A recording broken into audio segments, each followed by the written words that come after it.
Hello friends, welcome to the political philosopher. Friends, आज हम लोग हन्ना अरेंट के क्रांति संबंधी विचारों को देखेंगे और इसमें कुछ इम्पोर्टेंट 14 क्वेश्चंस को भी हम डिस्कस करेंगे जो आपके एग्जाम के पॉइंट्स ऑफ व्यू से मोस्ट इम्पोर्टेंट हैं। तो इसमें हमें आज क्रांति के ऊपर विचार देखना है, लिबर्टी के ऊपर क्या विचार हैं, इनके अलग अलग जो गणतंत्रवादी विचार हैं हन्ना अरेंट के वो कैसे हैं, इन सबको एक एक करके हम समझेंगे। और लास्ट में हम कुछ 14 इंपॉर्टेंट क्वेश्चंस को देखेंगे जो हन्ना अरेंट से संबंधित है, जो आपके एग्जाम के लिए बहुत ही जरूरी क्वेश्चन होने वाले हैं। ठीक है, तो आप लोग लास्ट तक बने रहें, वीडियो को अंत तक देखें और क्वेश्चन की प्रैक्टिस जरूर करें। कुछ कमेंट्स आप लोगों से पूछा जाता है तो आप प्लीज कमेंट करके उनका रिप्लाई भी दीजिए। जैसे कुछ क्वेश्चंस के बारे में मैं कभी कभी कमेंट करता हूँ, कुछ बुक्स के बारे में, तो उनको आप रिप्लाई देने का कोशिश जरूर किया करें। चलिए, आइडिया ऑफ अ रेवोल्यूशन के बारे में देखते हैं। तो हन्ना अरेंट ने अपनी एक पुस्तक लिखी ऑन रेवोल्यूशन। ठीक है, इस पुस्तक में हन्ना अरेंट ने गणतांत्रिक शासन प्रणाली का समर्थन किया है। तो सबसे पहली बात आपको ये समझनी है कि हन्ना अरेंट ने ऑन रेवोल्यूशन पुस्तक लिखी। इसमें इन्होंने क्रांति संबंधी विचार तो दिया है, लेकिन इसी पुस्तक में इन्होंने गणतंत्र के बारे में भी समर्थन दिया है या गणतांत्रिक शासन प्रणाली का समर्थन किया है। तो आप लोग सोच रहे होंगे सर गणतंत्र क्या है? एक होता है रिपब्लिकन, एक होता है राजतंत्र। ठीक है, गणतंत्र में होता क्या है कि जो राष्ट्र का मुखिया होता है ये निर्वाचित होता है, जैसे भारत में। ठीक है, जो राजतंत्र होता है यहां पर राष्ट्र का मुखिया जो होता है वो वंशानुगत चलता है। ठीक है, ये चीज थोड़ा सा अंतर आपको करना है कि रिपब्लिकन और मोनार्की में, ठीक है, गणतंत्र और मोनार्की में क्या अंतर है। तो यही अंतर है बेसिकली। जो गणतंत्र होता है वहां के राष्ट्र के अध्यक्ष का क्या होता है, चुनाव होता है, और जबकि राजतंत्र में राजा का चुनाव नहीं होता, बल्कि राजा जो बनता है वो उसके वंश के आधार पर, परंपराओं के आधार पर इस तरीके से वो राजा बनता हुआ चलाता है। ठीक है, ये चीजें आप ध्यान में रखेंगे। तो अब को आपको क्या चीजें समझनी है, क्या चीजें नहीं समझनी है, वो आप जरूर ध्यान में रखेंगे। और मोस्ट इंपॉर्टेंट चीजों को मैं हाईलाइट या स्टार बनाकर लिख दिया हूं। ठीक है, तो ऑन रेवोल्यूशन में हन्ना अरेंट ने अपने क्रांति संबंधी विचार दिए हैं, पहली चीज आपको ध्यान रखना है। और इसी पुस्तक में इन्होंने गणतांत्रिक शासन प्रणाली का समर्थन किया है। तो क्वेश्चन ऐसे बनते हैं कि हन्ना अरेंट ने लोकतांत्रिक शासन का समर्थन किया है, हन्ना अरेंट ने गणतांत्रिक शासन का समर्थन किया है, या हन्ना अरेंट ने राजतंत्रीय शासन का समर्थन किया है। तो इस तरीके से भी क्वेश्चन बनने के चांसेस हमेशा बने रहते हैं। ठीक है, हन्ना अरेंट के अनुसार क्रांति का मूल उद्देश्य क्या है कि लोगों को मुक्ति दिलाना नहीं, बल्कि हन्ना अरेंट कहती हैं कि क्रांति का मूल उद्देश्य जो है वो है लोगों को स्वतंत्रता दिलाना, ना कि लोगों को मुक्ति दिलाना।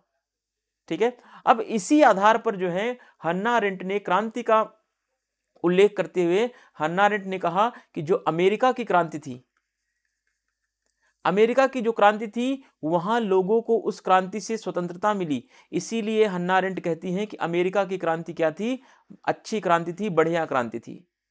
ठीक है, हन्ना अरेंट ने अमेरिका की क्रांति की प्रशंसा इसलिए की क्योंकि अमेरिका की क्रांति से लोगों को आजादी मिली, स्वतंत्रता मिली।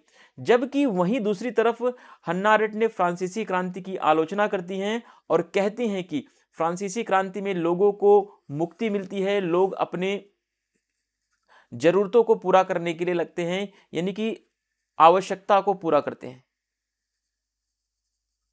ठीक है, फ्रांसीसी क्रांति में लोगों की आवश्यकताएं पूरी हुई, लेकिन अमेरिकी क्रांति में लोगों को स्वतंत्रता मिली। इसीलिए हन्ना अरेंट ने कहा कि अमेरिकी क्रांति क्या है, बेहतर है।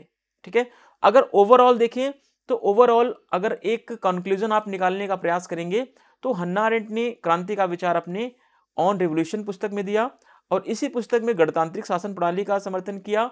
और क्रांति के संबंध में हन्ना अरेंट का कहना है कि क्रांति का जो मूल उद्देश्य है वह लोगों को आजादी दिलाना है, लोगों को स्वतंत्रता दिलाना है, मुक्ति दिलाना नहीं है। क्वेश्चन ऐसे बन सकता है कि हन्ना अरेंट के अनुसार क्रांति का मूल उद्देश्य लोगों को मुक्ति दिलाना है। ठीक है, लोगों को मुक्ति दिलाना है, तो ऐसे क्वेश्चन गलत हो जाएंगे।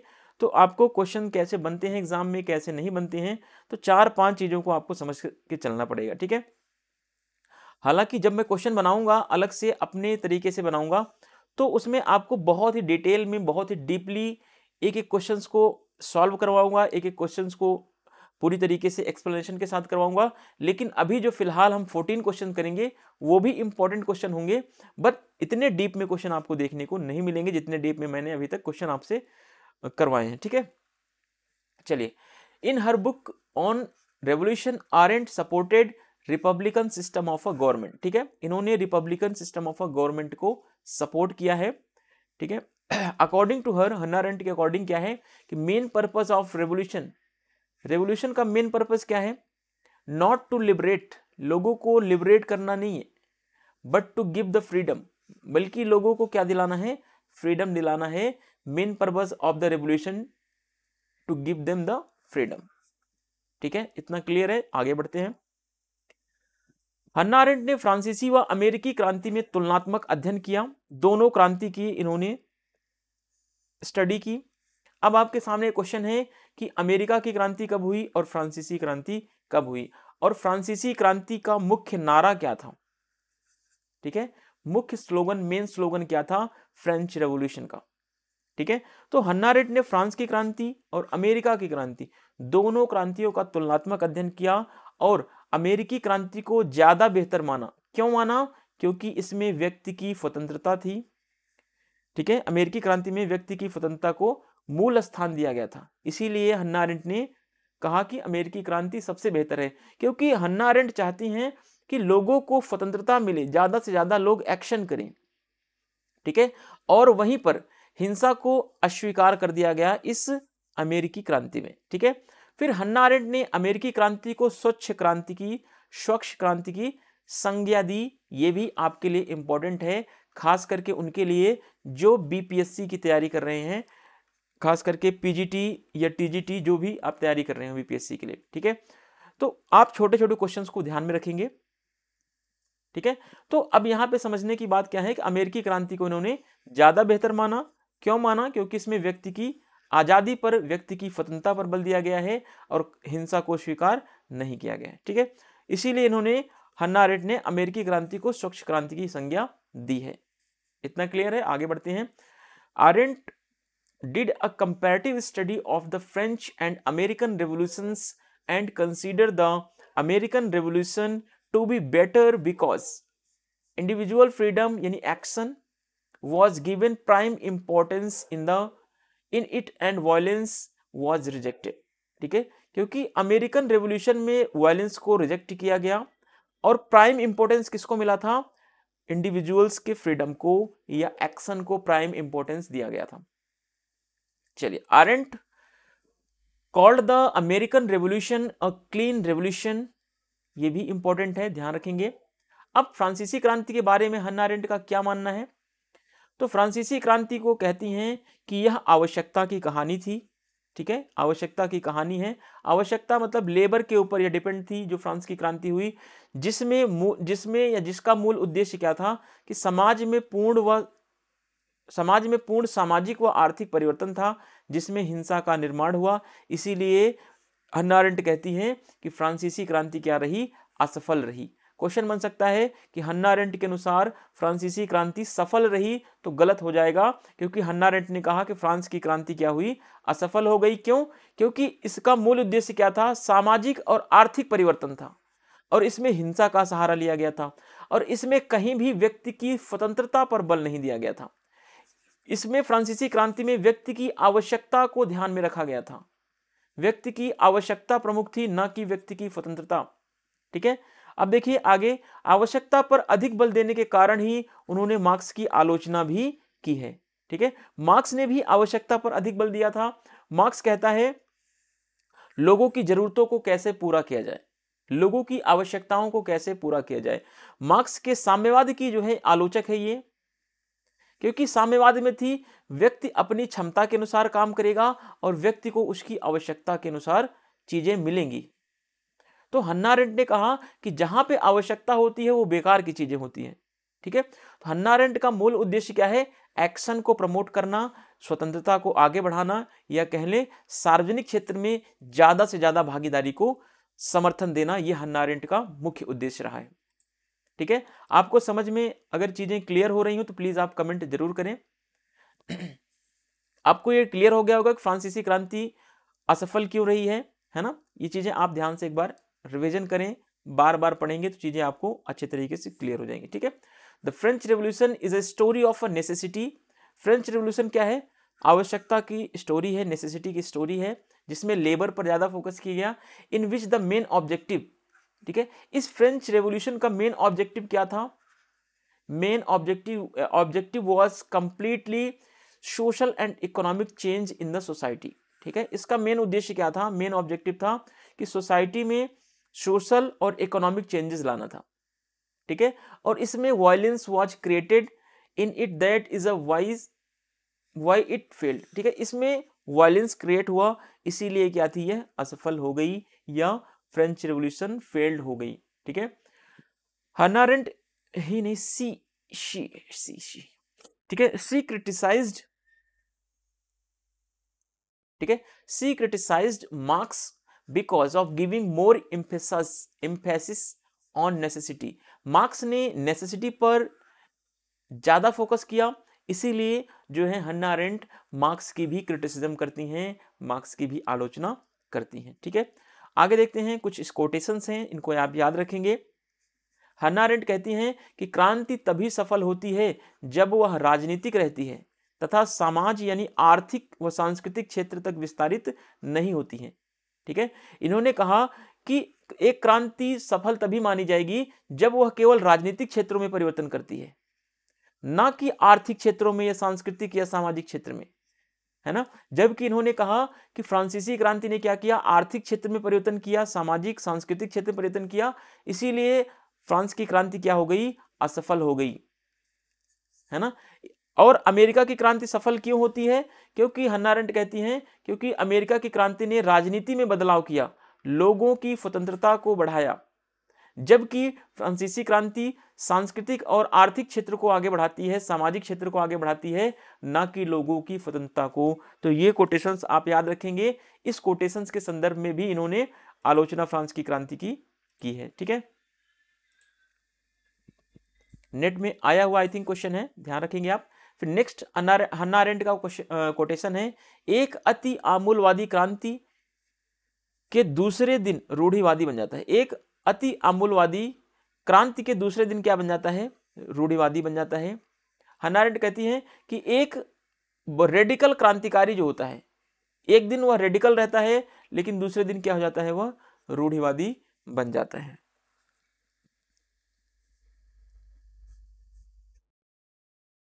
Arendt revolution is a successful only when it remains political and does not extend to the society, economic, cultural and social spheres. Arendt, an extreme radical, become a conservative the day after the revolution. ठीक है, तो ये most important है, आपको ध्यान रखेंगे कि क्रांति तभी सफल होती है जब तक वह कहाँ रहती है? केवल और केवल राजनीतिक क्षेत्र तक रहती है, तभी वो सफल मानी जाती है, ठीक है, तथा समाज तक विस्तारित नहीं होती। अगर कोई भी क्रांति, हन्ना अरेंट कह रही है कि जो भी क्रांति अगर सामाजिक क्षेत्र तक विस्तारित हो गई तो वह क्रांति सफल नहीं होगी, असफल हो जाएगी। जैसे कि फ्रांसीसी क्रांति क्या हो गई थी? फ्रांसीसी क्रांति सामाजिक क्षेत्र तक विस्तारित हो गई थी, इसीलिए फ्रांसीसी क्रांति असफल हो गई। और अमेरिका की क्रांति सामाजिक क्षेत्र तक नहीं विस्तारित हुई बल्कि राजनीतिक क्षेत्र तक ही रह गई, इसीलिए अमेरिका की क्रांति सफल हो गई। उम्मीद करता हूं कि क्रांति के ऊपर आपको सारी चीजें क्लियर हो गई होंगी। अब हन्ना अरेंट के हिंसा और शक्ति के संबंध में विचार देखते हैं कि हिंसा और सत्ता क्या है, शक्ति क्या है, ठीक है। देखिए, हिंसा और सत्ता के बारे में, जब शासक वर्ग जनसाधारण की इच्छा के विरुद्ध अपनी स्वार्थ पूर्ति हेतु उन पर बल प्रयोग करते हैं तो ये क्या है? हिंसा कहलाती है, ठीक है। शासक वर्ग जनसाधारण पर अपने मनमर्जी से बल प्रयोग करें, जनता के विरुद्ध, जनता की इच्छा के विरुद्ध बल प्रयोग करते हैं तो क्या है? ये हिंसा है। हिंसा का संबंध किससे माना जाता है? राज्य से माना जाता है। हिंसा राज्य करती है। आगे देखते हैं, हिंसा यही सत्ता है जिसमें आदेश देने का अधिकार व आदेश पालन करवाने का सामर्थ्य होता है, ठीक है। सत्ता के अंदर क्या होता है? आदेश देने का अधिकार होता है और आदेशों को पालन करवाने की शक्ति भी सत्ता के अंदर पाई जाती है। इस प्रकार सत्ता व हिंसा जो है बल से जुड़ी हुई होती है, ठीक है। सत्ता और हिंसा दोनों का संबंध बल से होता है, यानी कि फोर्स से होता है, ठीक है। अब दूसरी तरफ शक्ति के बारे में हन्ना अरेंट के क्या विचार हैं? जब जनसाधारण मिलकर परस्पर सहयोग व स्वेच्छा से राजनीतिक गतिविधियों को संचालित करते हैं तो यह शक्ति कहलाती है या फिर यही शक्ति है। नेक्स्ट पॉइंट, शक्ति समूह में पाई जाती है, यानी इसका चरित्र क्या होता है, सामूहिक होता है। ध्यान रखना, यहां से भी क्वेश्चन बनते हैं एग्जाम में। हन्ना अरेंट के अनुसार शक्ति के संदर्भ में निम्नलिखित में से कौन सा कथन सही है या कौन कौन से कथन सही हैं, तो 2-3 कथन दे देगा कि हन्ना अरेंट के अनुसार शक्ति का प्रयोग जनसाधारण मिलकर करते हैं, शक्ति जो है जन समूह में पाई जाती है, शक्ति का जो चरित्र होता है सामूहिक होता है, या फिर कह लें शक्ति का संबंध जो है सार्वजनिक जगत से होता है, ठीक है, पब्लिक सेक्टर से होता है। इस तरीके से भी क्वेश्चन बनते हैं। फिर यहाँ शक्ति का संबंध जो है स्वैच्छिक गतिविधियां, यहाँ स्वैच्छिक गतिविधियां होती हैं, अतः श्रेणी तंत्रीय की बजाय यहाँ पर समतावादी समाज का निर्माण होता है, जहां पे व्यक्ति अपनी स्वैच्छिक यानी अपनी इच्छा से गतिविधि करते हैं इस क्षेत्र में, ठीक है। शक्ति के क्षेत्र में लोग सामूहिक रूप से अपनी इच्छा से एक्टिविटी करते हैं, और इस शक्ति के क्षेत्र में समाज का स्वरूप कैसा होता है, समतावादी होता है, ना कि हायरार्किकल या श्रेणी तंत्रीय, ठीक है। वही एज इट इज आपको इंग्लिश मीडियम में भी देखने को मिल जाएगा, वायलेंस एंड अथॉरिटी, ठीक है। When the ruling class uses force against the wishes of the general public to fulfill their own selfish interest, it's violence, ठीक है। Violence is related to the state, इसका संबंध किससे होता है, स्टेट से होता है। This is the power which has the authority to give the order and capacity to get them followed, ठीक है। अथॉरिटी के पास जो होती है शक्ति होती है, और शक्ति के थ्रू अपने आदेशों को पालन करवाती है वो। Thus power is linked to the violence and force, इस प्रकार जो पावर होती है वो किससे जुड़ी होती है, वायलेंस और फोर्स से, ठीक है।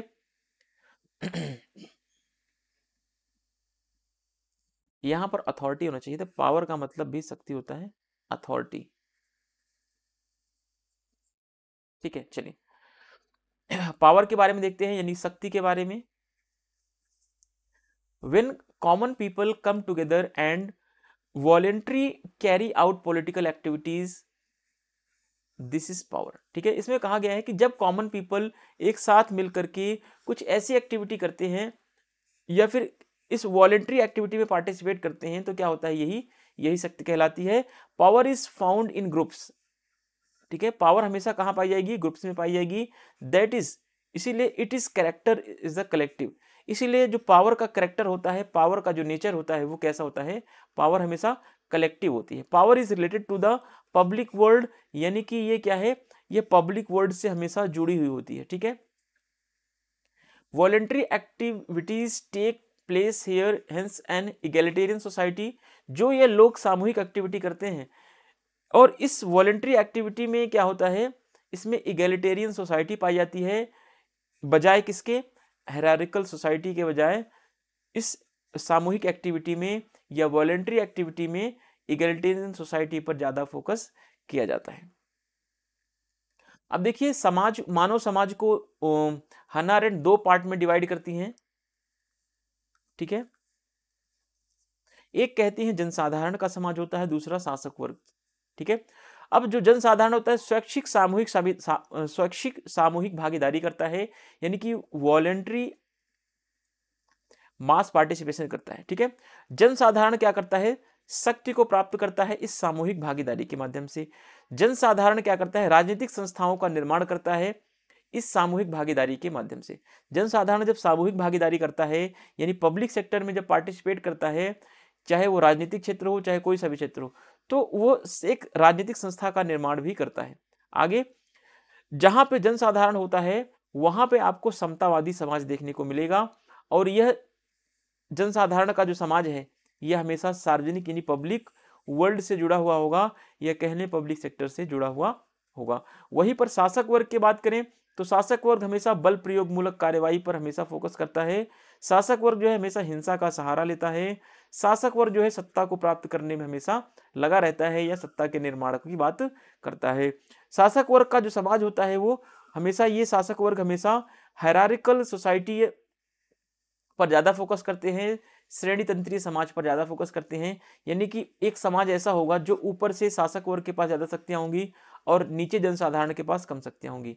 लेकिन जहां पर जनसाधारण का समाज होगा वहां पर समाज कैसा होगा, इगैलिटेरियन सोसाइटी होगी, यानी समतामूलक समाज पाया जाएगा। ठीक है, शासक वर्ग जो होंगे वो राज्य में पाए जाते हैं। शासक वर्ग का मेन संबंध क्या होता है, राज्य से होता है। ये चीज आप थोड़ा सा ध्यान रखेंगे।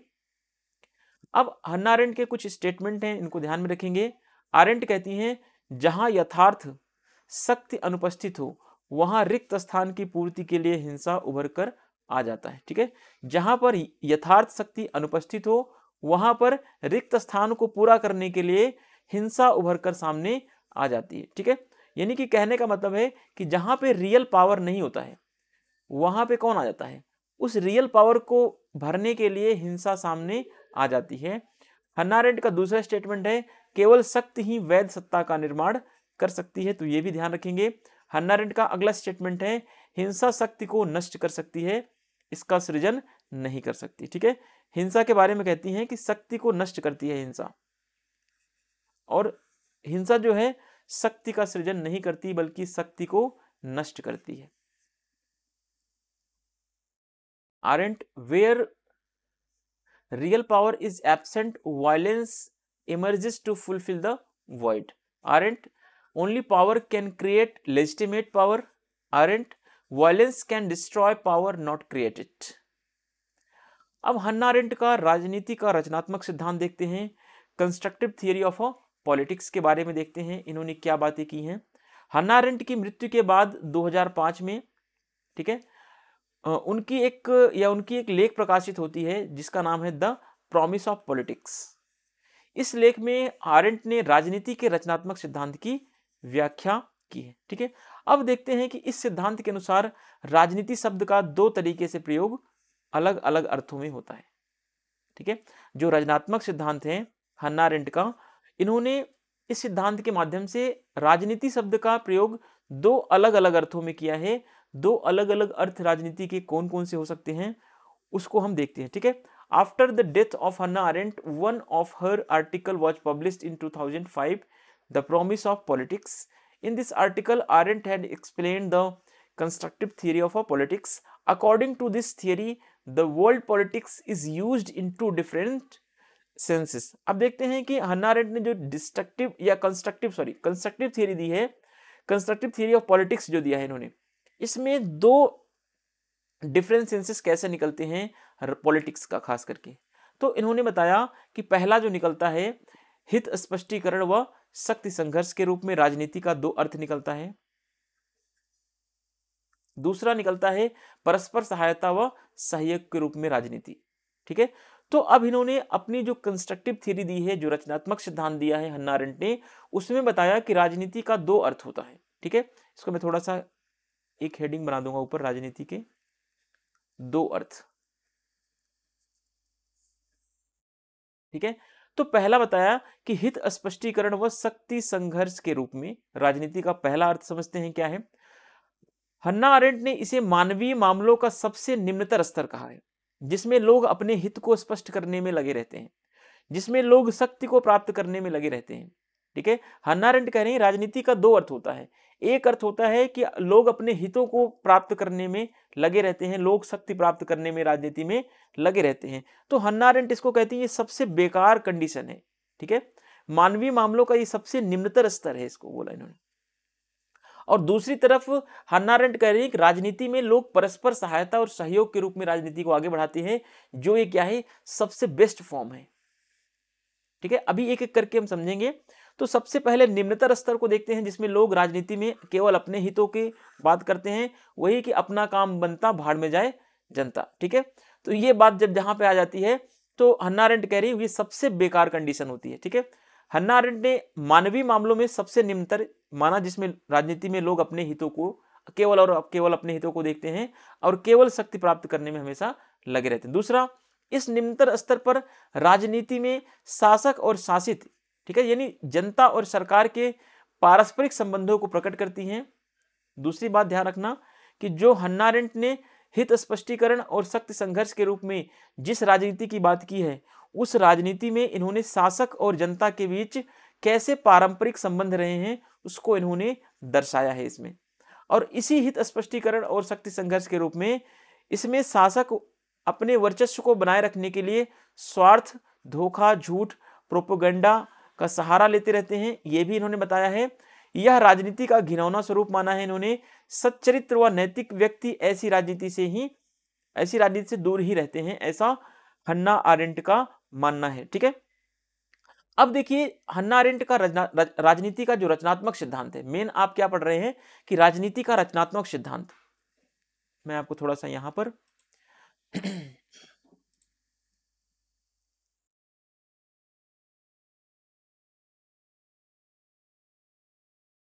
राजनीति का रचनात्मक सिद्धांत,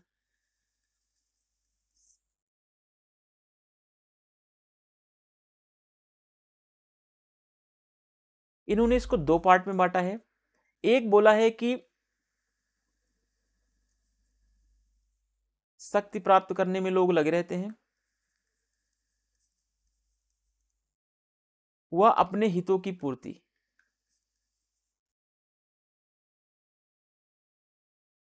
दूसरी तरफ इन्होंने बताया कि एक राजनीति होती है सहयोगात्मक राजनीति, यानी कि कोऑपरेटिव होती है। एक होती है लोग अपने इंटरेस्ट को प्राप्त करते हैं राजनीति में। ठीक है, तो जो हन्ना अरेंट कह रहे हैं कि जिसमें लोग प्राप्त करते हैं, लोग हमेशा शक्ति प्राप्त करने में जुटे रहते हैं, जिस राजनीति में लोग अपने हितों को हमेशा पूरी करने में लगे रहते हैं, वो राजनीति जो है बिल्कुल बेकार है, यह बिल्कुल निम्न स्तर का है, लो लेवल का है। इसमें जो अच्छे लोग होते हैं, जो मॉरल पब्लिक है, जो नैतिक लोग हैं, नैतिक लोग इसमें पार्टिसिपेट नहीं करते, नैतिक व्यक्ति इसमें भाग नहीं लेता।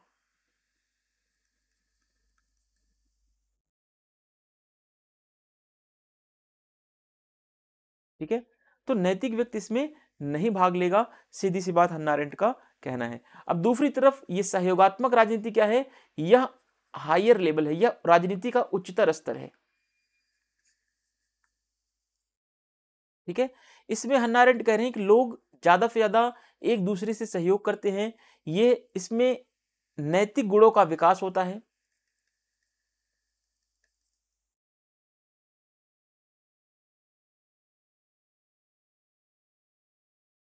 ठीक है, इस तरीके से आप चीजों को समझेंगे कि हन्ना अरेंट ने जो राजनीति के ऊपर बातें की हैं, या कह लें राजनीति के संदर्भ में राजनीति का जो रचनात्मक सिद्धांत दिया है, उसमें दो तरीके बताएं। एक तो लोग शक्ति प्राप्त करते हैं, शक्ति प्राप्त करने में जो लोग लगे रहते हैं, और जो लोग अपने हितों की पूर्ति करते हैं। इसमें इन्होंने बोला कि एक तो दबाव समूह भी आ सकते हैं, जो हमेशा शक्ति प्राप्त करने में और अपने हितों को पूरा करने में लगे रहते हैं।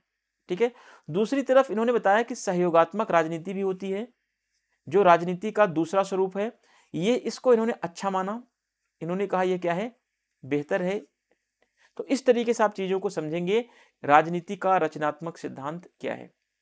ठीक है, तो राजनीति के रचनात्मक सिद्धांत में राजनीति शब्द को ही इन्होंने परिभाषित किया है कि राजनीति का दो अर्थ होता है, दो अलग अलग अर्थ हैं, दो अलग अलग मीनिंग क्या है, तो इन्होंने बताने का प्रयास किया है। आपको उम्मीद करता हूं कि चीजें समझ में आ गई होंगी। ठीक है, चलिए, राजनीति का रचनात्मक सिद्धांत आपको समझ में आ गया होगा कि राजनीति के दो अर्थ क्या क्या है।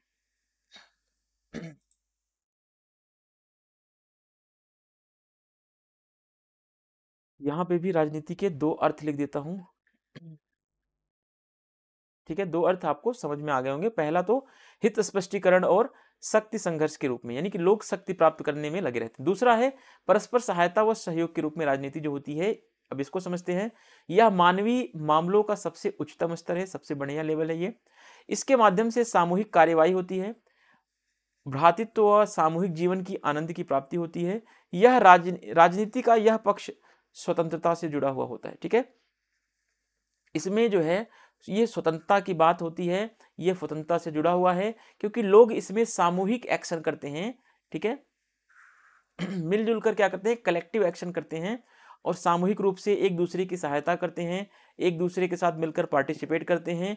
इसमें कोई खींचातानी नहीं होती, कोई शक्ति प्राप्त करने में संघर्ष नहीं होता, इसमें सहयोग पाया जाता है। ठीक है, तो इसमें सहयोग पाया जाता है, इसलिए बढ़िया है। इस प्रकार राजनीति का सार तत्व क्या है, स्वतंत्रता से है, लगाव से है। ठीक है, स्वतंत्रता से लगाव का तात्पर्य इन्होंने कहा कि राजनीति का संबंध परस्पर सहायता और सहयोग से माना। ठीक है, उम्मीद करता हूं कि सारी चीजें क्लियर हो रही होंगी। In the form of interest, articulation and power struggle, the politics as a mutual aid and cooperation. तो इन्होंने पॉलिटिक्स को दो पार्ट में डिवाइड किया। ठीक है, किसके थ्रू डिवाइड किया इन्होंने? तो कंस्ट्रक्टिव थियरी ऑफ पॉलिटिक्स, राजनीति का रचनात्मक सिद्धांत जो इन्होंने दिया है, ठीक है, उसके माध्यम से इन्होंने पॉलिटिक्स के दो अर्थ बताए। एक तो बताया कि एक पॉलिटिक्स ऐसी होती है जिसमें लोग संघर्ष करते रहते हैं, ये लोएस्ट लेवल का है। ठीक है, लोग इसमें स्ट्रगल करते हैं, लोग पावर को खींचतान में लगे रहते हैं। लोग, जो जनता होती है, जनता और शासक क्या करते हैं? दोनों अपने हितों को पूरा करने में लगे रहते हैं, दोनों सेल्फिश होते हैं इसमें, है ना। और दूसरी तरफ इन्होंने बताया कि पॉलिटिक्स एक म्यूचुअल के रूप में होता है, म्यूचुअल एड के रूप में होता है और कॉपरेशन के रूप में पॉलिटिक्स होता है। इस ये क्या है, इसको इन्होंने बताया कि ये हाईएस्ट लेवल है। ठीक है, और इसमें जो है फ्रीडम से जुड़ी हुई क्षेत्र है, क्योंकि इसमें लोग ब्रदरहुड और कलेक्टिव एक्शन पर ज्यादा फोकस करते हैं। चलिए अब देखते हैं प्रैक्सिस का सिद्धांत क्या है। प्रैक्सिस का मतलब है कि अगर एक शब्दों में समझें, प्रैक्सिस के तहत हम क्या करते हैं? किसी भी सिद्धांत को हम व्यवहार में लाने का प्रयास ही क्या है? प्रैक्सिस है। ठीक है, अब जैसे मार्क्स ने जो सिद्धांत दिया था, उस सिद्धांत को व्यवहार में लागू करने का काम किसने किया था? तो लेनिन ने किया था।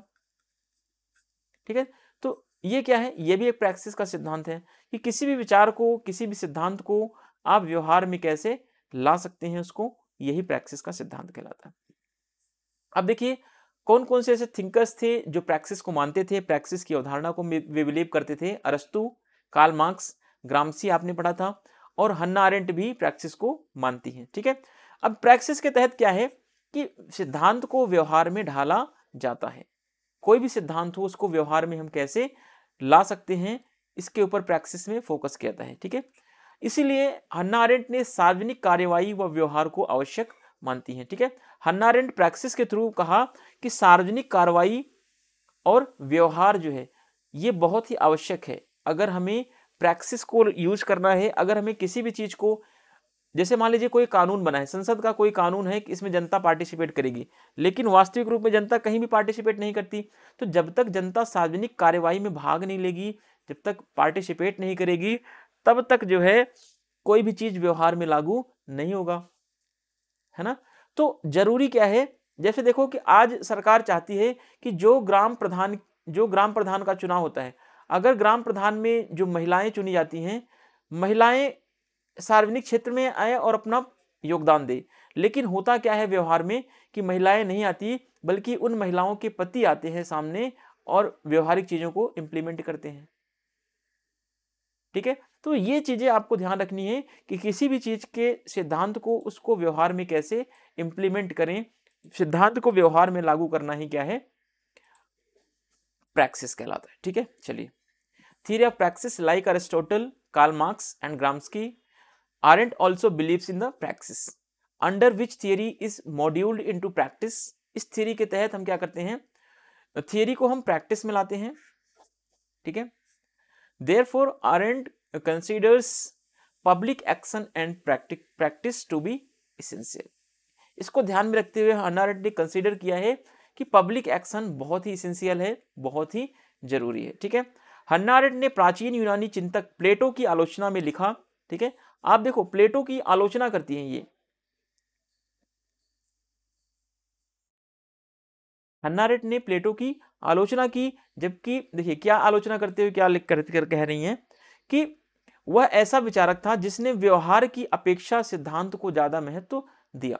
ठीक है, तो प्लेटो की आलोचना हन्ना अरेंट इसलिए करती हैं क्योंकि प्लेटो ने व्यवहार पर ज्यादा बल नहीं दिया, प्लेटो ने सिद्धांत पर ज्यादा फोकस किया, इसलिए हन्ना अरेंट ने प्लेटो की आलोचना की है। वहीं पर अरस्तु के नागरिकता का समर्थन किया, किंतु दास प्रथा का इन्होंने समर्थन नहीं किया। ठीक है, अरस्तु के विचारों की समर्थक है ये, लेकिन दास प्रथा का जो विचार अरस्तु ने दिया उसका समर्थन हन्ना अरेंट ने नहीं किया। लेकिन अरस्तु ने जो नागरिकता का विचार दिया उसका इन्होंने समर्थन किया है। हन्ना अरेंट के अनुसार मार्क्स ने पहली बार निर्णायक रूप में इस बात पर बल दिया कि मनुष्य को चिंतन छोड़कर कर्म करना चाहिए। तो ये ध्यान रखना कि अभी जो आपने देखा था एक्शन और थिंकिंग, याद आ जाएगा आपको। एक सेकंड में आपको एक्शन का सिद्धांत आपने भी देखा था,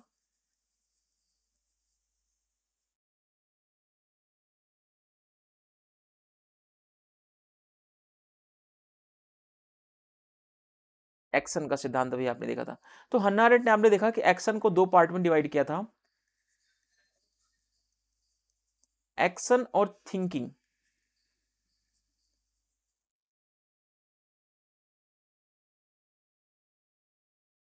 ठीक है, एक्शन का मतलब है कि कर्म कर सकते हैं या क्रिया। ठीक है, तो हन्ना अरेंट ने एक्शन को 3 टाइप में डिवाइड किया था, आपने देखा, लेबर, वर्क और एक्शन, है ना। तो इसी एक्शन को हन्ना अरेंट ने क्या बोला कि वीटा एक्टिवा है। ये क्या है? ये वीटा एक्टिवा। और इस थिंकिंग को इन्होंने बोला कि यह क्या है? ये है वीटा कंटेम्प्लाविटा, कंटेम्प्लाविटा। तो हन्ना अरेंट कह रही हैं कि व्यक्ति को थिंकिंग के बजाय, व्यक्ति को सोचने के बजाय कर्म करना चाहिए। सोचने के बजाय क्या करना चाहिए? कर्म करना चाहिए। तो मार्क्स ने भी एक बार बोला कि व्यक्ति को ज्यादा सोचना नहीं चाहिए, बल्कि व्यक्ति को कर्म करना चाहिए। ठीक है, तो अब इसी संदर्भ को इन्होंने क्या किया? समर्थन दे दिया। वही चीज मैं आपको बता रहा हूं कि चिंतन छोड़ करके क्या करना चाहिए? कर्म करना चाहिए। ठीक है, तभी हम चीजों को क्या कर पाएंगे? प्रैक्टिकली में लाएंगे। हम सोच रहे हैं यार हमारा नेट हो जाए, नेट हो जाए, नेट हो जाए, है ना। तो नेट कैसे होगा? सोचने से होगा, यह कर्म करना पड़ेगा उसके लिए। जिस चीज को हम सोच रहे हैं, जिस चीज के बारे में हम थिंकिंग कर रहे हैं, उस थिंकिंग को छोड़ो, उसके बारे में हमें क्या करना है? काम करना है, वर्क करना है, एक्शन करना है। ठीक है, तो हन्ना अरेंट बेसिकली इस पर फोकस करना चाह रही हैं। थिंकिंग को अवॉइड कर रही हैं और एक्शन पर ज्यादा फोकस कर रही हैं। मैं आपको अगर पिक्चर के थ्रू दिखाना चाहूं तो ये वाला पार्ट, ठीक है, एक्शन। ठीक है, थिंकिंग पर ये ज्यादा बल नहीं दे रही, कह रहे थिंकिंग को छोड़ो, एक्शन को करो। ठीक है, ठीक है, वीटा एक्टिवा पर ज्यादा फोकस करना चाहिए, वीटा कंटेम्पला वीटा पर फोकस नहीं करना चाहिए। क्योंकि वीटा कंटेम्पला वीटा जो है कि ये एक्शन के जितना महत्वपूर्ण नहीं है, वीटा कंटेम्पला वीटा जो है ये वीटा एक्टिवा के जितना महत्वपूर्ण नहीं है। थिंकिंग जो है एक्शन के जितना महत्वपूर्ण नहीं है, इसीलिए हमें थिंकिंग को कट करना चाहिए, थिंकिंग को नहीं करना चाहिए, हमें एक्शन को करना चाहिए। ठीक है, चीजें आपको हर जगह से कनेक्ट कराने का मतलब यही है कि आपको बिल्कुल अच्छे तरीके से चीजें, सारी बेहतर तरीके से चीजें समझ में आ जाए। चलिए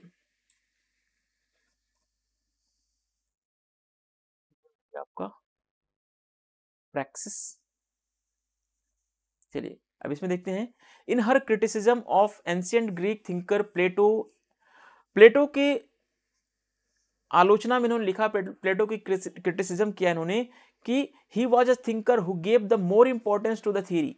प्लेटो ने बहुत ज्यादा इंपॉर्टेंस थियरी पर दे दिया, इसलिए इन्होंने क्या किया? हन्ना अरेंट ने प्लेटो की आलोचना इसलिए की क्योंकि प्लेटो ने थियरी पर ज्यादा फोकस किया देन द प्रैक्टिस।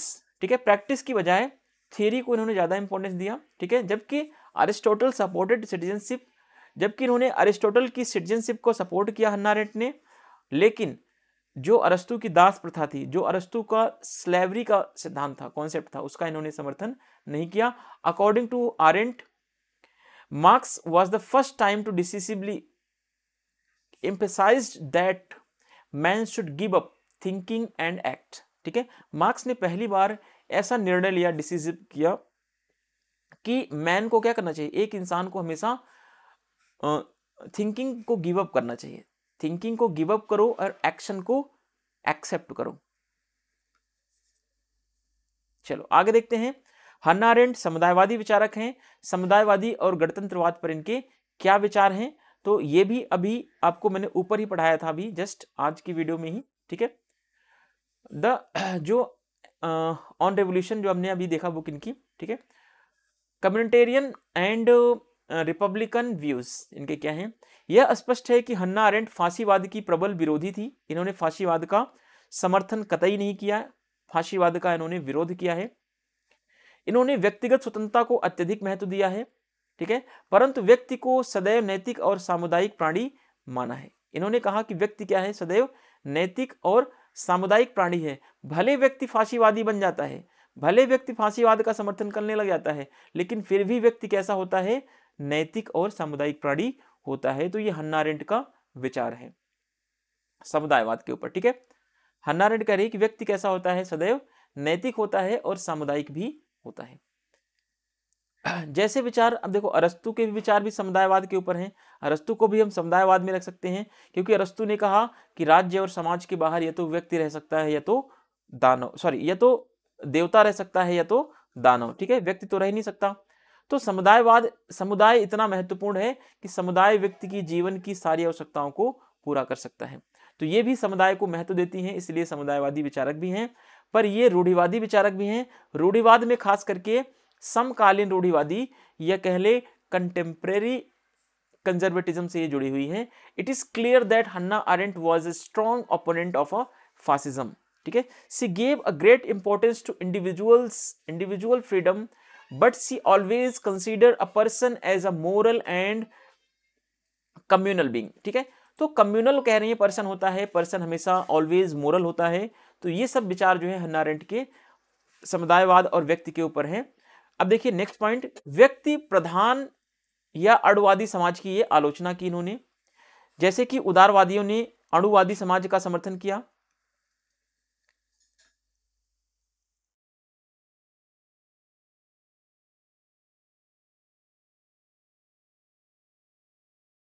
ठीक है, अणुवादी समाज का समर्थन उदारवादी करते हैं। अब ये सब चीजें आपको, अगर उदारवाद आपने नहीं पढ़ा, मार्क्सवाद नहीं पढ़ा, और ये सब चीजें अगर आपने नहीं पढ़ा, व्यक्तिवादी विचारधारा, उदारवादी विचारधारा, तो आपको अणुवादी नहीं समझ में आएगा। वो अगर पढ़ना है तो आप पीछे वाली वीडियो में पॉलिटिकल थ्योरी की सीरीज में आप अच्छे से जाके पढ़िए, ठीक है। अब अगर आप थोड़ा सा समझने का प्रयास करें, अणुवादी समाज क्या होता है कि समाज से व्यक्ति का अस्तित्व अलग है, ठीक है, कि व्यक्ति समाज से स्वतंत्र है, समाज का ऋणी नहीं है। व्यक्ति समाज व्यक्ति के मामले में इंटरफेयर नहीं करेगा, समाज से व्यक्ति का कोई लेन देना नहीं है, ठीक है। व्यक्ति क्या है, एक स्वतंत्र अणु की तरह है। व्यक्ति ने ही समाज का निर्माण किया है, ना कि समाज ने व्यक्ति का निर्माण किया है, ठीक है। अब देखिए व्यक्ति प्रधान या अणुवादी समाज की क्या करती हैं, आलोचना करती हैं। ये कहती हैं कि समुदायवादी समाज होना चाहिए। ये समुदायवादी समाज की समर्थक है, इसीलिए इनको समुदायवादी विचारक भी कहा जाता है। इन्होंने कहा कि व्यक्ति का जीवन एक समुदाय में ही संभव हो पाएगा, समुदाय के बाहर नहीं, ठीक है। अणुवादी समाज के समर्थन किसने किया है, उदारवादियों ने किया है। ये मार्क्स की प्रबल विरोधी थी, मार्क्स की आलोचना इन्होंने की, ठीक है, क्योंकि मार्क्स भी कहता है कि समुदाय, राज्य, विचारधारा ये सब खत्म हो जाएगा कब, जब साम्यवाद आ जाएगा, ठीक है। हन्ना अरेंट के अनुसार लोकतंत्र में व्यक्ति की सक्रिय सहभागिता को बढ़ावा देने की आवश्यकता है तथा शक्तियां आम जनता में निहित होती है, सरकार में नहीं, ऐसा हन्ना अरेंट का मानना है, ठीक है। हन्ना अरेंट कह रही हैं कि लोकतंत्र में व्यक्ति को ज्यादा से ज्यादा एक्टिवली जो है पार्टिसिपेट करना चाहिए, पार्टिसिपेट करने की जरूरत है, जिससे कि तानाशाही नहीं आएगी। अगर व्यक्ति राजनीति में पार्टिसिपेट नहीं करेगा तो जाहिर सी बात है कि तानाशाही आने के चांसेस बढ़ जाएंगे। आज के टाइम पे लोग पार्टिसिपेट नहीं करना चाहते राजनीति में, ठीक है। आज के टाइम में लोग अपनी आर्थिक जरूरतों को, अपनी आवश्यकताओं को पूरा करने में लगे हुए हैं। कोई भी व्यक्ति राजनीति से कहता है यार भाड़ में जाए, हमें क्या लेन देना यार, हमें बस अपना रोटी कपड़ा मकान हमारा चल रहा है ना, भाड़ में जाए। तो हन्ना अरेंट कह रही है कि लोकतंत्र में ज्यादा से ज्यादा जरूरी है कि पार्टिसिपेट करें लोग, नहीं तो एक सिचुएशन आएगी जो इटली में सिचुएशन हुआ था कि लोगों ने पार्टिसिपेट नहीं किया, लोगों ने सारी जिम्मेदारी किसको दे दी, हिटलर को दे दिया, मुसोलिनी को दे दिया, ठीक है। तो इससे क्या हुआ, तानाशाही आ गई। अगर एक एग्जांपल के लिए माने कि अगर आप सारी जिम्मेदारी मोदी जी के ऊपर थोप देंगे, आप नालायक बैठे रहेंगे, तो मोदी जी कितना करेंगे, तो उनके मन में जो आएगा वही करेंगे। एक कॉमन सेंस अगर आप लगाओगे, या मोदी जी हो या कोई भी नेता हो या राहुल गांधी हो, आप किसी को भी अपना दायित्व नहीं सौंप सकते। आपको अगर लोकतंत्र में है तो आपको लोकतंत्र में सक्रिय भागीदारी करने की जरूरत है। अगर आपने अपनी जिम्मेदारी किसी दूसरे नेता को सौंप दी तो इसका मतलब है कि आप अधिनायकवाद को आगे बढ़ाने में समर्थन दे रहे हैं, या अधिनायकवादी शासन में आगे बढ़ाने में आप योगदान पूरी तरीके से कर रहे हैं, ठीक है। इसीलिए इन्होंने कहा कि शक्तियां जो होती है वो आम जनता में निहित होती हैं। अगर आम जनता अपनी सारी शक्तियां शासक को सौंप दे, भैया सरकार को सौंप दे, तो सरकार तो तानाशाही हो ही जाएगी। आपके पास शक्ति है, पार्टिसिपेट करो, आपके पास शक्ति है, लोगों की बातों को सुनो, सरकार के ऊपर नियंत्रण लगाओ। लेकिन आप कुछ नहीं करते। आप अपनी शक्ति का प्रयोग कहां करते हो? अपनी आर्थिक जरूरतों को, परिवार को, बच्चे को फिजिकल नीड में, हर चीज में लगा के छोड़ दिए हो आप, है ना। जरूरत क्या है? हन्ना अरेंट कह रहे हैं कि पार्टिसिपेट करना है हमें पॉलिटिक्स में। चलिए आगे देखते हैं। Criticise the individualistic and atomic society. इन्होंने एटॉमिक और इंडिविजुअलिस्टिक सोसाइटी का क्या किया है? क्रिटिसिज्म किया है, क्योंकि ये सपोर्टर हैं किसकी? ये सपोर्टर है कम्युनिटेरियन की, कम्युनिटेरियनिज्म की, समुदायवाद की समर्थक है, ठीक है। Was a strong opponent of Marxism. ये मार्क्स की कट्टर आलोचक हैं या कट्टर ओपोनेंट हैं। According to her, active participation of the individual is required to be the promoted in the democracy and power lies with the common people. ये कह रहे हैं कि डेमोक्रेसी में लोगों को प्रमोट किया जाना चाहिए पार्टिसिपेट करने के लिए, और लोगों के पास ही सारी पावर पड़ी रहती है, ठीक है। नॉट द गवर्नमेंट, सरकार के पास शक्तियां नहीं होती, कॉमन पीपल के पास पावर होती है। चलिए इतना आपको क्लियर होना चाहिए। और अब देखते हैं कुछ इंपॉर्टेंट क्वेश्चंस जो एग्जाम में पूछा गया है। ये नेट के पेपर में आया हुआ क्वेश्चन है। आप ध्यान देना, केवल एक ही क्वेश्चन ये पहला वाला है जो नेट के पेपर में आया हुआ है, बाकी कोई क्वेश्चन अभी तक नेट के पेपर में नहीं पूछा गया है। और बाकी क्वेश्चन मैंने ऐसे रैंडमली उठा के बना दिए हैं, आप उनको कर लीजिए। इंपॉर्टेंट क्वेश्चन है, मोस्ट इंपॉर्टेंट हो सकते हैं, एग्जाम में ऐसे क्वेश्चन पूछे जाते हैं, ठीक है। हन्ना अरेंट की रचनाओं को एक असेंडिंग ऑर्डर में लगाना है, ठीक है। तो द ओरिजिन ऑफ टोटलिटेरियनिज्म कब लिखी गई? आपको सीक्वेंस में लगाना है 1951 आई थिंक, ठीक है। फिर इसके बाद द ह्यूमन कंडीशन आई, फिर ऑन रेवोल्यूशन आई, फिर ऑन वायलेंस आई। इस तरीके से ए, बी, सी और डी चारों ऑप्शन क्या है? सही है, सीक्वेंस में लगे हुए हैं। तो ऑप्शन नंबर सी आपका करेक्ट हो जाएगा, ऑप्शन नंबर सी, ठीक है। ये असेंडिंग ऑर्डर में लगे हुए हैं। सेकंड क्वेश्चन है, अपनी दीनहीन सुनवाई के दौरान हन्ना अरेंट ने किस दार्शनिक से बात की? ठीक है। Which philosopher did Hannah Arendt talk to the during her harrowing trial? तो हन्ना अरेंट के ऊपर किसका प्रभाव रहा है, किसका विचारों का इंपैक्ट है? तो मैंने आपको स्टार्टिंग बताया था कि मार्टिन हाइडेगर, ठीक है, मार्टिन हाइडेगर का इंपैक्ट इनके ऊपर रहा है। हन्ना अरेंट ने किस प्रसिद्ध दार्शनिक वाक्यांश का निर्माण किया है? किस प्रसिद्ध दार्शनिक वाक्यांश का निर्माण किया है? भगवान मर चुका है, नैतिकता का स्वर्णिम नियम, मुझे लगता है कि मैं बुराई हूं, बुराई की भयावहता। तो बुराई की भयावहता का निर्माण इन्होंने किया है, बाकी का निर्माण इन्होंने नहीं किया है। आप बताइएगा भगवान मर चुका है किसने कहा है ना। मैं सारी चीजें आपको नहीं बताऊंगा यहाँ पर, जब मैं अलग से क्वेश्चन करवाऊंगा तो सारे क्वेश्चंस के ऊपर मैं डिस्कस करूंगा, सारे ऑप्शन के ऊपर डिस्कस करूंगा, एक एक करके करूंगा। लेकिन अभी यहाँ पर हमारे पास केवल एक एग्जाम्पल के लिए हम क्वेश्चन की प्रैक्टिस कर रहे हैं कि कैसे एग्जाम में क्वेश्चन पूछे जाते हैं, ठीक है। तो अभी इसका करेक्ट आंसर क्या होगा? डी होगा फिलहाल के लिए। आप देखिए, which famous philosophical phrases did Hannah Arendt coins? ठीक है, तो the horror of a evil, ठीक है। गॉड इज डेड, ईश्वर मर चुका है, किसने बोला है ऐसा? तो आप ये कमेंट करके जरूर बताइएगा। हन्ना अरेंट ने निम्न में से किसको मानव प्रकृति के लिए मौलिक माना? ठीक है, हन्ना अरेंट ने निम्न में से किसको मानव प्रकृति के लिए मौलिक माना है? सक्रिय जीवन, अधिनायकवाद, उत्पीड़नवाद या साम्राज्यवाद? ठीक है, तो ये तो क्या है? ये तो शोषण के तरीके हैं तीनों, तो इसको तो ये नहीं मानेंगी। जाहिर सी बात है कि हन्ना अरेंट जो है एक्टिव लाइफ को मानती हैं, सक्रिय जीवन को मानेंगी, क्योंकि सक्रिय जीवन में यानी एक्टिव लाइफ में ही आपको क्या मिलेगी? रियल लिबर्टी मिलेगी। यहां पे आपको लिबर्टी मिलती है। Which of the following did Hannah Arendt consider fundamental human nature? तो एक्टिव लाइफ, क्योंकि एक्टिव लाइफ ही क्या है? ये पब्लिक लाइफ है, और इसी पब्लिक लाइफ में आपको क्या मिलती है? फ्रीडम और लिबर्टी मिलती है। क्लियर है? चलिए आगे देखते हैं। हन्ना अरेंट को न तो उदारवादी विचारक कहा जाता है और न ही समाजवादी विचारक, ठीक है। हाँ, सीधी सी बात है, आप इनको किसी भी कैटेगरी में नहीं रख सकते। इनके विचारों में इतनी विविधता है कि आप इनको न तो उदारवादी, क्योंकि उदारवाद का विरोध करती हैं, और समाजवादी विचारकों का भी इन्होंने विरोध किया है, ठीक है। क्वेश्चन ए तो सही है, बिल्कुल करेक्ट है। हन्ना अरेंट के विचारों को राजनीतिक सिद्धांत के परंपरागत श्रेणियों में विभाजित नहीं किया सकता। तो ये बात भी बिल्कुल सही है, क्योंकि इनके विचारों को हम परंपरागत श्रेणियों में नहीं रख सकते राजनीतिक सिद्धांत के।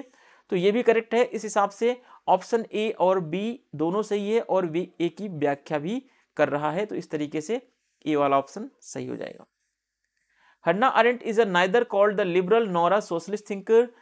रीजन है, Hannah Arendt ideas can not be divided into traditional categories of the political theory. तो ए एंड आर दोनों करेक्ट हैं। R is the correct of explanation. Next question, question number 6 है, 6 नंबर क्वेश्चन है, Hannah Arendt ने अपने विचारों को प्राप्त करने के लिए कौन सी पद्धति अपनाई? क्या द्वंद्ववाद अपनाया, क्या घटना विज्ञान अपनाया, क्या ऐतिहासिक विश्लेषण, क्या अनुभव विधि? तो गलत है सारे, एक ही सही है, घटना विज्ञान। ठीक है। Which methodology did Hannah Arendt adopt in arriving at her ideas? Dialectics नहीं। फिनोमिनोलॉजी सही है। हिस्टोरिकल एनालिसिस गलत, ये भी गलत। इंपीरिकल मेथड गलत, ये भी गलत है। निम्नलिखित में से कौन सा कथन सही नहीं है? ध्यान रखना, सही नहीं पूछा गया है, नॉट ट्रू। ठीक है।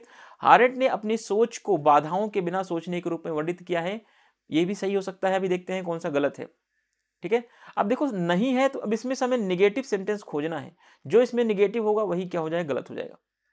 अब बताओ, उन्हें नागरिक गणतंत्रवाद के विद्वान के रूप में पेश किया जाता है, तो आपने देखा कि इन्होंने नागरिक गणतंत्रवाद का समर्थन किया है, तो बिल्कुल सही है।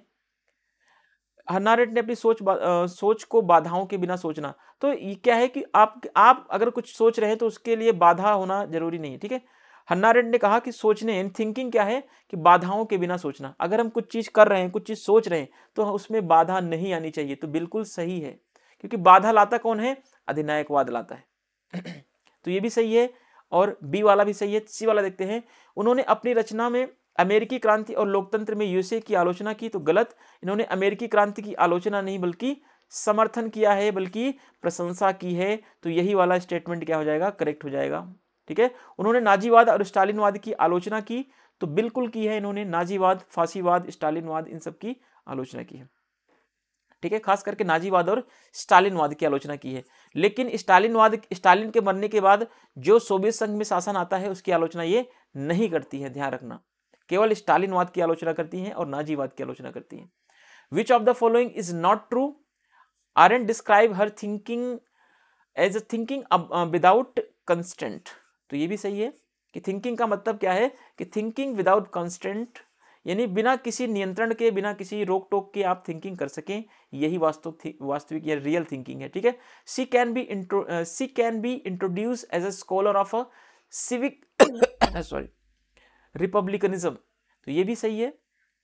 She criticize USA in her work American revolution and democracy. तो गलत, इन्होंने यूएसए की रेवोल्यूशन की कभी भी, डेमोक्रेसी की कभी भी इन्होंने आलोचना नहीं की। सी क्रिटिसाइज्ड नाजिज्म एंड स्टालिनिज्म।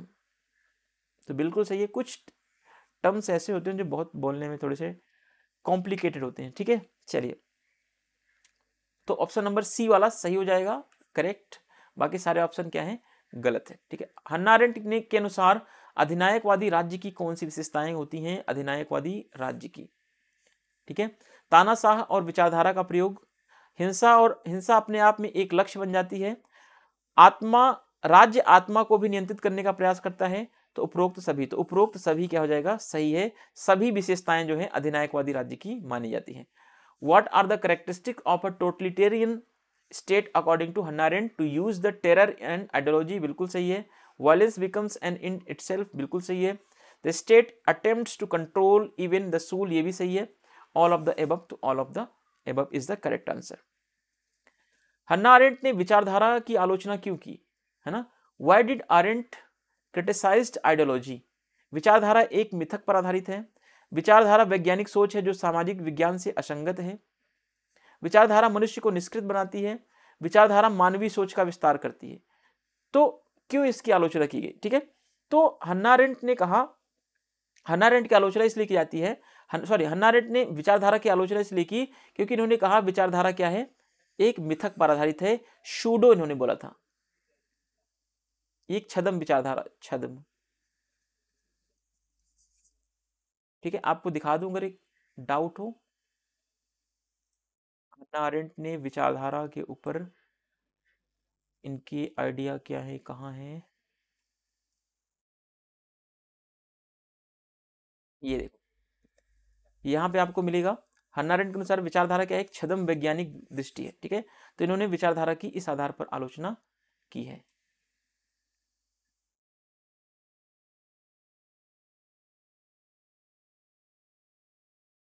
ठीक है, हन्ना अरेंट ने विचारधारा की आलोचना क्योंकि क्योंकि ये क्या है, एक मिथक विचारधारा पर आधारित है, इसलिए इन्होंने इसकी आलोचना की। ठीक है, why did Arendt criticize ideology? तो ideology is a based on a myth, या हाँ इसी यही सही हो जाएगा, बाकी सारे ऑप्शन क्या हैं गलत हो जाएंगे, ए वाला ऑप्शन आपका करेक्ट हो जाएगा। आरेंट ने क्रिया का सिद्धांत यानी एक्शन का जो थियरी दिया है इन्होंने, ठीक है, एक्शन के सिद्धांत में पदानुक्रम में इनमें से सबसे ऊंचा कौन है, जो इन्होंने बताया कि एक होता है लेबर, दूसरा होता है वर्क, तीसरा होता है एक्शन। इन्होंने सबसे ऊपर किसको रखा, ऐसे हायरार्की अगर बन गई मान लो, तो सबसे ऊपर कौन आएगा, एक्शन आएगा, उसके नीचे कौन आएगा, वर्क आएगा, उसके नीचे क्या आएगा, लेबर आएगा। कहीं कहीं पे BOUR लिखा जाता है, ब्रिटिश और अमेरिकन एक्सेंट में ऐसे ऐसे लिखे जाते हैं, कहीं कहीं LOVOR, ठीक है, तो दोनों लिखा जाता है, सही है, दोनों सही है। तो एक्शन क्या है, सबसे ऊपर है हायरार्की में, तो अरेंट की हायरार्की में एक्शन क्या है, सबसे ऊपर है। थिंकिंग क्या है, थिंकिंग वीटा कंटेम्पला वीटा है, बाकी ये सब क्या है, वीटा एक्टिवा है। ये क्या है तीनों, ये तीनों वीटा एक्टिवा है, वीटा एक्टिवा। और थिंकिंग क्या है, वीटा कंटेम्पला वीटा है, वीटा कंटेम्पला वीटा।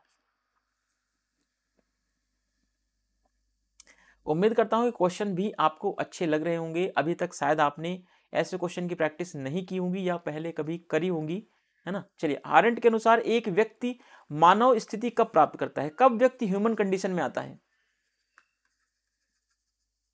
कब व्यक्ति ह्यूमन कंडीशन में आता है, जब वह बुनियादी जरूरतों को पूरा करने के लिए श्रम करता है, क्या वह ह्यूमन कंडीशन में है, या फिर जब वह अपनी सोच की क्षमता का प्रयोग करता है, कि जब वह राजनीतिक कार्यवाही करता है, जब वह आर्थिक रूप स्वतंत्र होता है। तो जब वह राजनीतिक कार्यवाही करेगा, क्योंकि राजनीतिक कार्यवाही किससे जुड़ा हुआ है, एक्शन से जुड़ा हुआ है ना। तो यही क्या होगा, बेस्ट ऑप्शन हो जाएगा, option number C. According to Arendt, when does a person attain human status? तो when a person takes political action, ठीक है, ये बेस्ट ऑप्शन आपका होगा। बाकी सब क्या है, बाकी सब कोई लेबर में आएगा तो कोई वर्क में आएगा। ठीक है, क्वेश्चन नंबर 12 देखते हैं। शक्ति अद्वितीय है कथन का क्या अर्थ है? ठीक है, शक्ति अद्वितीय है, what is the meaning of the statement power is a unique? तो इसका मतलब क्या है कि शक्ति सामूहिकता की विशेषता है, यह शक्ति अपने आप उभरती है, शक्ति का उपयोग प्राधिकार द्वारा किया जाता है, शक्ति का नहीं बल्कि हिंसा का प्रयोग या सत्ता का प्रयोग, प्राधिकार के द्वारा हिंसा, शक्ति हमेशा वैध होती है। तो शक्ति का अद्वितीय का मतलब यही ही है कि शक्ति अपने आप उभरती है, इसकी एक यूनिक शक्ति की विशेषता है। ठीक है, यह इसकी अद्वितीय विशेषता क्या है कि शक्ति अपने आप उभरती है, शक्ति को उभारने के लिए कोई जरूरत नहीं, शक्ति अपने आप उभरती है। ठीक है, power is emerge on its own, तो यही करेक्ट ऑप्शन आपका बी वाला हो जाएगा। 13 नंबर क्वेश्चन देखते हैं, कितना टाइम हो गया भैया, 58 मिनट, चलो कोई नहीं। हन्ना अरेंट ने स्वतंत्रता को कैसे परिभाषित किया है? How does aren't define a freedom? कुछ नया करने की क्षमता, प्रतिबंध से स्वतंत्रता, चाह से स्वतंत्रता, भय से स्वतंत्रता। ठीक है, तो हन्ना अरेंट ने कुछ नया करने की क्षमता अगर आपके अंदर है, ठीक है, टू एबिलिटी द इनोवेट, कुछ आप नया इनोवेशन करने की क्षमता है आपके अंदर, तो यही वास्तविक रूप में स्वतंत्रता है, ऐसा हन्ना अरेंट का मानना है। लास्ट क्वेश्चन देखते हैं, 14 नंबर क्वेश्चन। हन्ना अरेंट के अनुसार बुराई कब सामान्य हो जाती है? ठीक है, बुराई कब सामान्य हो जाती है? तो क्या जब आम लोग बुराई की आलोचना करते हैं तो यह सामान्य हो जाती है? तो नहीं। जब किसी की अंतरात्मा बुरे काम से हिल जाती है तो ये बुराई सामान्य हो जाती है? नहीं। जब किसी बुरे काम में बहुत बड़े नैतिक परिणाम होते हैं तो ये भी नहीं। जब आम लोग बुराई में भाग लेते हैं तो क्या हो जाती है, बुराई सामान्य हो जाती है। ठीक है, जैसे दहेज प्रथा, उदाहरण के लिए दहेज प्रथा क्या है आज, डॉरी सिस्टम क्या है, एक बुराई है, लेकिन इसमें पूरी सोसाइटी, पूरा हमारा देश पार्टिसिपेट करता है, भाग लेता है, सभी दहेज लेते हैं। तो ये क्या है, एक आम कंडीशन बन जाती है, आम सिचुएशन बन जाती है। तो जब इसमें आम लोग यानी पूरा समाज भाग ले तो यही बुराई सामान्य बन जाती है, कोई इतनी बड़ी बुराई नहीं है भैया, कहते हैं दहेज ही तो ले रहे हैं, कौन सा अपराध कर रहे हैं। तो ऑप्शन नंबर डी आपका सही हो जाएगा। ठीक है, डी वाला when ordinary people participate in it, तो क्या हो जाएगी, when does evil becomes normal according to Arendt, तो option number D when ordinary people participate in it. Clear है, ये हन्ना अरेंट का टॉपिक खत्म होता है आपका। अगला टॉपिक जो भी स्टार्ट होगा, चाहे फ्रांच फैनन होगा, है ना, या फिर रॉल्स होगा, या फिर नॉजिक होगा, तीन ही आई थिंक मुझे लगता है, तीन टॉपिक बचे हैं। और हमने वॉलस्टनक्राफ्ट को पहले ही कर लिया था। इसके बाद हमारा ये पूरा कंप्लीटली डिटेल में, इससे ज़्यादा डिटेल में मुझे लगता कि और भी कंटेंट की जरूरत पड़ेगी, इतना ही सफिशियंट है। हाँ, इसके साथ साथ आप बुक जरूर पढ़ें। आप किसी की भी नोट्स पर आप पूरी तरीके से डिपेंड ना हो, बुक्स को पढ़ते रहें, क्वेश्चंस की प्रैक्टिस लगाते रहें। जहाँ से भी आपको अच्छा कंटेंट मिले, जो लगे बुक में पढ़ने के बाद कि एग्जाम में आ सकता है, कुछ पॉइंट्स, कुछ फैक्चुअल डेटा, कुछ कॉन्सेप्चुअल डेटा, उनको आप अपने नोट्स में ऐड करते रहिए। बाकी जो चीज़ें मुझसे हो पा रही हैं, जितनी मैक्सिमम मैं अपना एफर्ट 100% लगा रहा हूँ कि बेस्ट से बेस्ट आपको चीज़ें प्रोवाइड करा पाऊँ। बाकी आप लोग कितना कोऑपरेट करते हैं वीडियो को देखने में, कितना शेयर करने में, उसके ऊपर भी डिपेंड करेगा। अगर आप लोग ऐसे ही नॉर्मली सारी चीज़ों को ले जाएंगे, हल्के में सारी चीज़ों को आप लाइटली देखेंगे, तो मैं भी इतना एफर्ट नहीं डालूंगा, मैं भी नॉर्मल वीडियो बना दूंगा जैसे सभी टीचर्स बनाते हैं, है ना। और नॉर्मली पढ़ा के लोग देख रहा हूँ कि 4-4 हज़ार व्यूज़, 10-10 हज़ार व्यूज़ ला रहे हैं, है ना। जो केवल जो लिखा रहता है वही लिख करके उसी को बोलते हुए पढ़ते हुए आगे निकल जाते हैं, उसका मतलब नहीं बताते हैं, वो भी 10-10 हज़ार व्यूज़, 50-50 हज़ार व्यूज़ ला रहे हैं, है ना। तो मैं तो सारी चीज़ों को समझा रहा हूँ, सारे एनालाइज कर रहा हूँ, हर चीज़ों का क्या मीनिंग है, क्यों है, क्या सेंस निकल रहा है हर चीज़ का, और सारे कॉन्सेप्ट को समझा रहा हूँ। फिर भी व्यूज़ कितने आ रहे हैं, 100 आ रहे हैं, है ना। कोई बात नहीं, व्यूज़ आगे बढ़ते रहेंगे, लेकिन आप अपना एफर्ट डालते रहिए और कोशिश कीजिए कि चीज़ों को, अगर आपके बस में है तो शेयर कर सकते हैं तो शेयर कीजिए। अदरवाइज आपके जो हाथ में है वो चीज़ आप कर सकते हैं। आपके हाथ में क्या है, मेन मोटिव आपका होना चाहिए कि आप पढ़ाई करिए, शेयर वेयर तो होता रहेगा, है ना। बट अगर आप कर सकते हैं तो आपके लिए आपका बहुत बहुत आभार है इसके लिए। और मिलते हैं हम लोग नेक्स्ट वीडियो में, और चैनल पसंद आए तो सब्सक्राइब, लाइक जरूर करें। Thank you, thanks for watching.